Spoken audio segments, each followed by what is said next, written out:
This is the Kawasaki Z650 RS. Now if you cast your minds back to, I think it was end of last year, beginning of this year, I tried the 900 version of this machine. Absolutely loved it, apart from some small niggles with the snatchy throttle. I thought it was brilliant. Well, that was a 4-cylinder engine. The 650 version uses a parallel twin engine, so you can draw some really direct comparisons with this bike with the XSR700, the Yamaha sort of retro naked machine that they make. So as it happens, I rode the XSR700 a couple of months ago, the Velocity Moto version, so I'm really keen to see how this compares to the XSR700. So if that sounds of interest, grab yourself a cup of tea, make yourself comfortable, and Chopsy, roll the intro.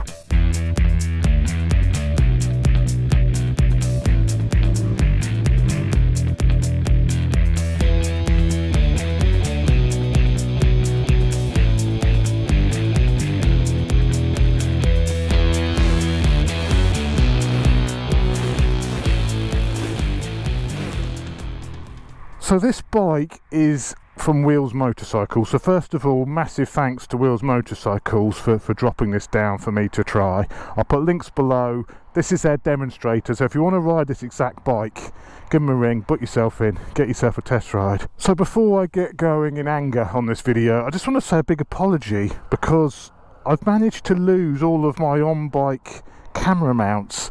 I was doing some work with Womble in the garage the other week, and I've mislaid my mount, so I can't find a way of mounting anything to the bike. I haven't even got a camera looking back at me, so I've just got the GoPro today. I feel naked. I feel like I've let you down, because I've just got a one camera review here, which seems really terrible. So I'm not going to get you those dynamic 360 shots because I've lost my camera mounts. Well, I haven't lost them, I mislaid them, so apologies for that. We've just got the GoPro today, so straight away this video's sounding a bit shitty, isn't it? But to make it all better, we've got this green and gold beauty. Work it, baby, work it, baby. Oh yeah, oh yeah, show us your headlights. So this is a relatively nice, cheap, basic machine. You know, this is £8,000 of your money. It's slightly more expensive for this lovely green paint scheme. I think it's another 250 quid, but it's an 8 grand motorcycle.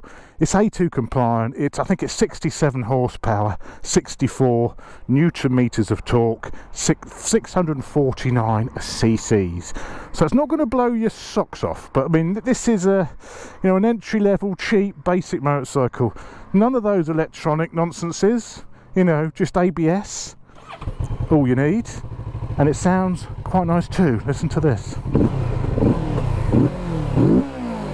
Ooh, no 4-cylinder screaming, but a throaty-ish note nonetheless.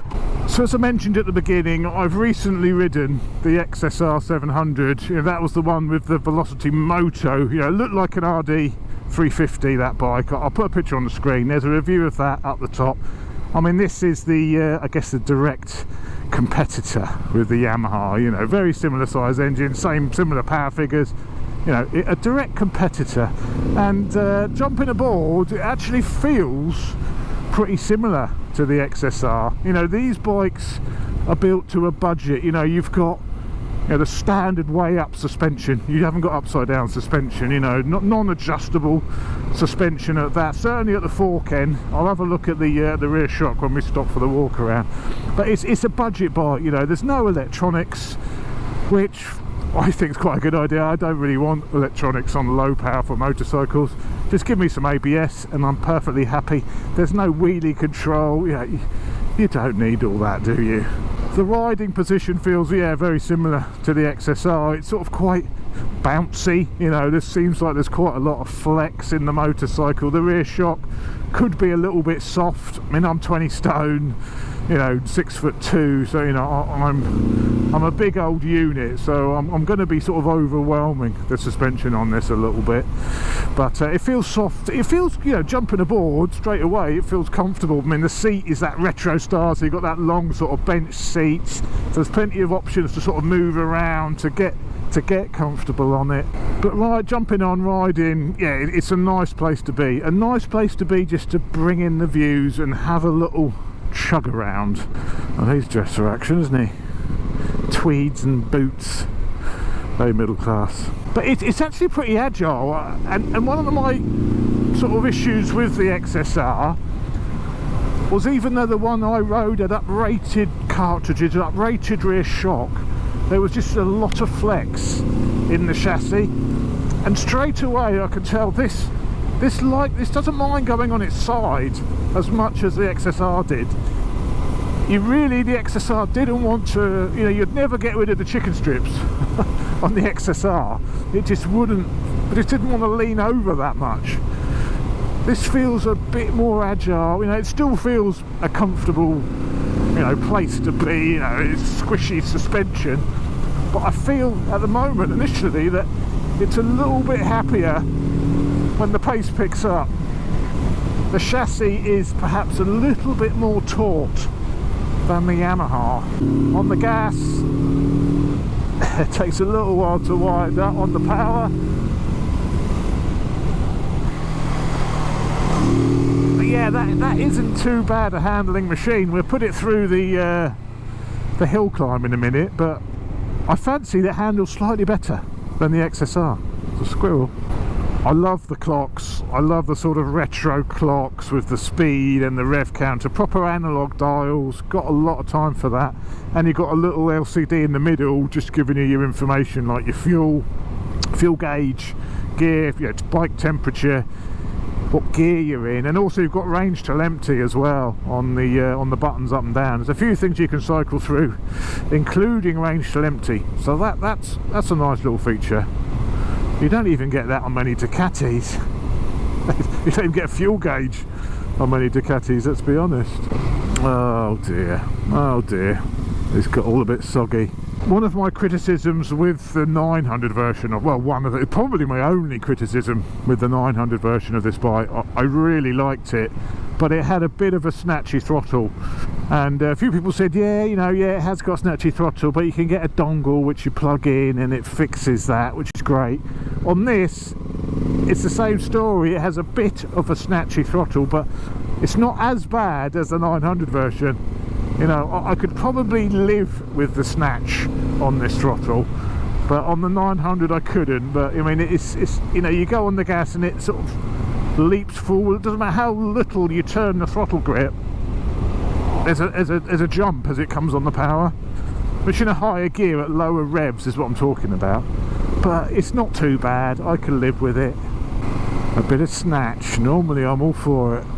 The bike is a little bit weighty. It's 187 kilos fully fueled, and it's got a 12-litre tank, so not a massive tank, and it's 187 kilos wet, but I guess that's not too bad, is it? It's not the best, it's not class leading, but it's okay, and that weight feels like you're carrying it relatively low. I mean, it feels like it changes direction pretty decently, this bike, but it's got a real, and I found this with a lot of Kawasaki's, it's got a real good build quality. The 900 was the same, I was really impressed with the overall build quality of the machine, and this is the same. We'll stop in a minute and we'll do a bit of a walk around, but I actually think the build quality on this is better than the Yamaha. It's got a lovely feel, the controls are nice, there's a little bit of vibration, as you push the revs up a little bit, sort of over 4,000 revs, I'm getting a little bit of a buzz, or not buzz so much, but a bit of vibration through the seats. Not too bad through the bars, a little bit through the bars, but it's a tiny little bit vibey, but I don't think any more so than the XSR. The gearbox is also nice. It's quite a precise pheasant. Is that a duck or a pheasant? It's got quite a precise sort of shift into gear. No quick shifter and blipper, obviously. We're 100% analog on this machine. Oh, I thought we were going to get a dry hill climb. Looks like it may be a bit wet. That'll be a real shame. Let's give it a go. Not about to go absolutely banzai. It's not the sort of bike to go absolutely banzai on either. Yeah, it's not bad. It's definitely better than the XSR. Yeah, definitely gives you more confidence. I'm not getting that same, you know, horrible sort of flex through the chassis like on the XSR. But as the revs go up, the vibes also increase quite a lot. But it's definitely better handling than the XSR, which is an important point. You know, if you're looking for a sort of retro naked, this is the better from the handling perspective out of the two. A little bit of a roll on, shall we? 20 miles an hour, third gear.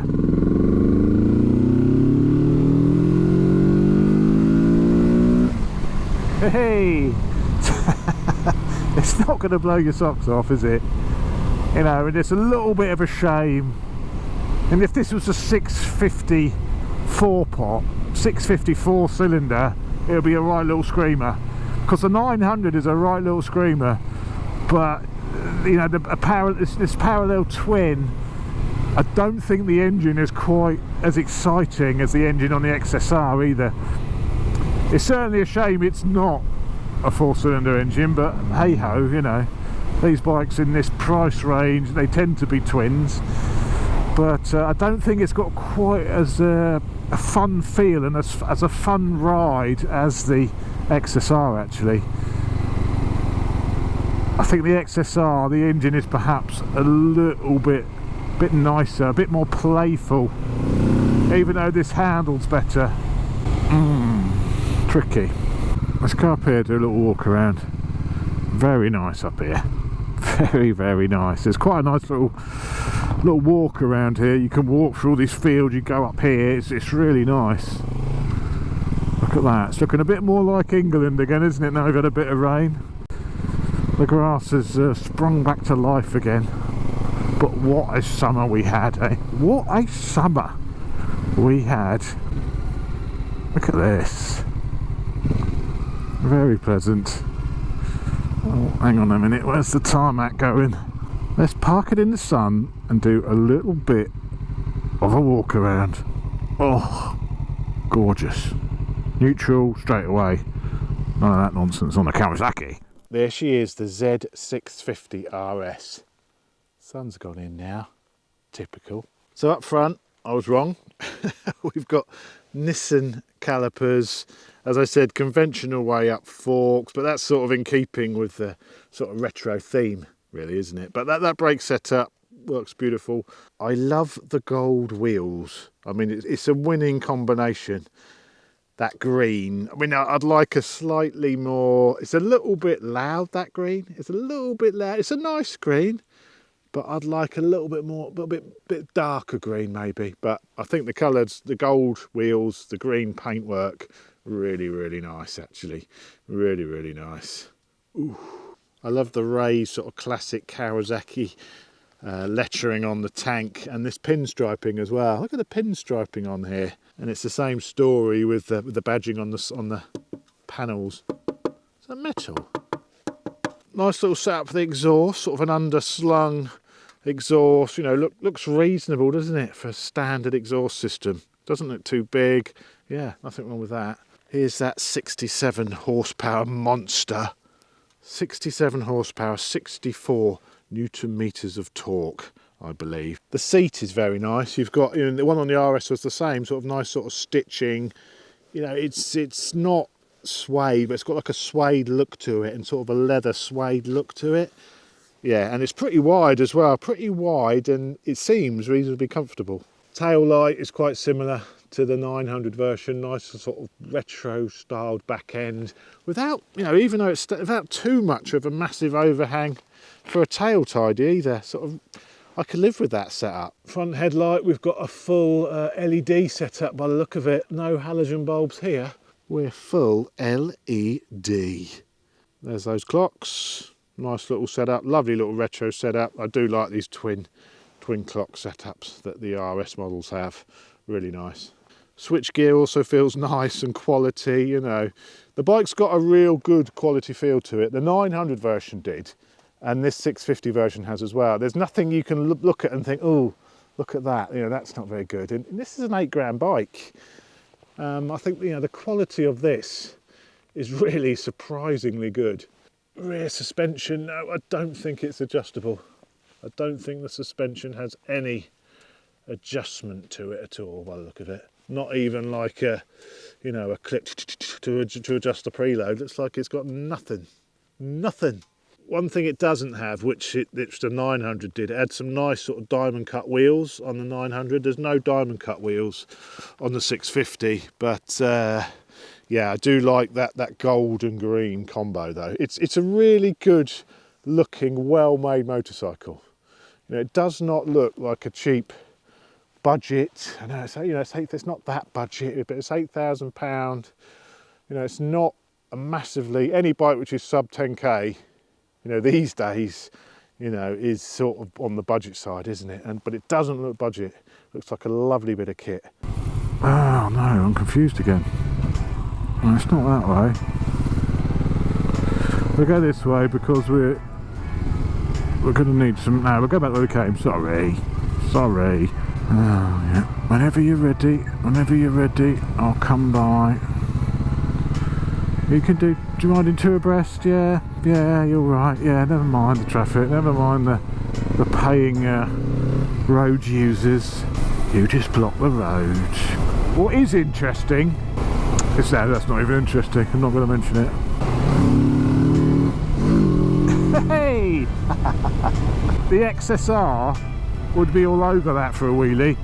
This is not quite as playful from the getting the wheel up point of view. He's on about wheelies again, for God's sake. Can't ride anything without mentioning wheelies. So there we go, the XSR650. Better quality feel, better handling than its rivals, the Yamaha XSR700. But I think maybe the engine not quite as playful. That would be my sum up of this machine. But if you enjoyed the video, thanks very much. Apologies for not having any other cameras. I do feel a little bit naked without the other cameras, so really sorry about that. I'll definitely get it sorted for the next video. But yeah, I hope you've enjoyed it. If you have, don't forget, press the subscribe button. I've got lots of other reviews. If you haven't seen my review of this bike's brother, the 900 RS, I'll pop it on the top there. And remember, check out Will's Motorcycles, and if you want to ride, they've got some great deals on, and if you want to ride this exact bike, give them a ring, book yourself in and take it out for a little bit of a spin. But there we go guys, thanks so much for watching, and I'll see you on the next video. Cheers. This is power level 1, which is full power. Look at these roads.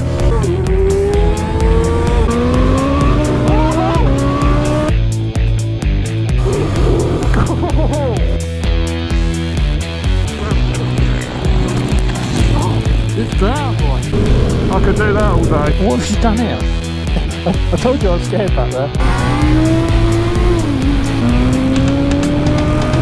I've never dropped a bike before in my life. And I couldn't pick it up. Oh! Backfire! That's it. That's it. Listen to this. Never mind getting beat up. Give me this any day of the week.